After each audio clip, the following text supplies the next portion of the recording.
Aujourd'hui, sur La Petite Bête, on va apprendre à faire une mayonnaise en 2 temps, 3 mouvements.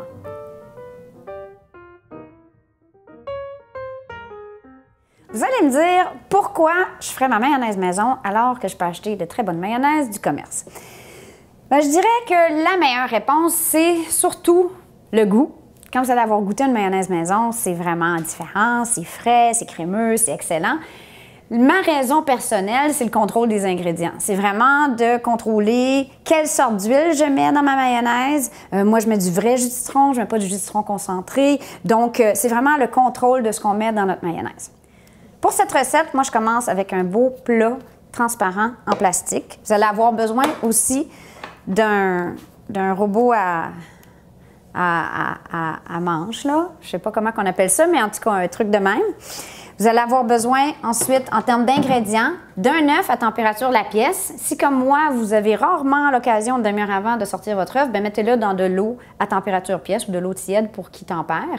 Vous allez avoir besoin d'1 cuillerée à table et demie de jus de citron. Vous allez avoir besoin d'1 cuillerée à table de moutarde de Dijon et 1 cuillerée à thé de sel.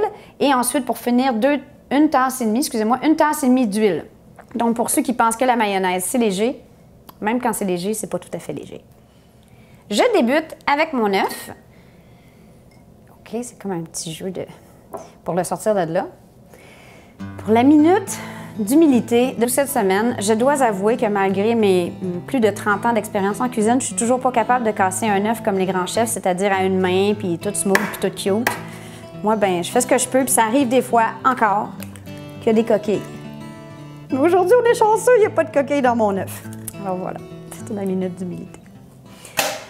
Pour continuer, on va rajouter 1 cuillerée à table et demie de jus de citron fraîchement pressé. Moi, je mets toujours du jus de citron fraîchement pressé parce que le jus de citron qu'on vend en bouteille contient des sulfites et moi, je suis allergique aux sulfites et ça peut arriver à l'occasion que je viens couverte d'urticaire. Alors, on va laisser faire. Ensuite de ça, moutarde de Dijon, 1 cuillerée à table. Je mets tous mes ingrédients ensemble au début. Et mon sel.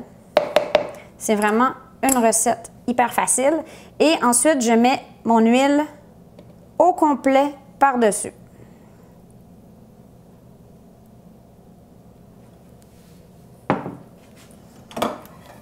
Maintenant, j'insère mon robot à bras, je ne sais toujours pas comment l'appeler, au fond du plat. Super important, on commence par le fond du plat et on va le partir pour environ 4-5 secondes.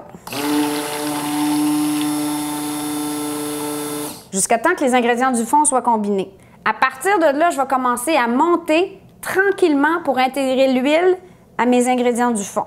Le tout devrait prendre environ une vingtaine de secondes, pas plus. Donc, après mes 20 secondes, ça devrait avoir la consistance, ben, devinez quoi, d'une mayonnaise. Et voilà. Là, il s'agit de goûter. Super bonne.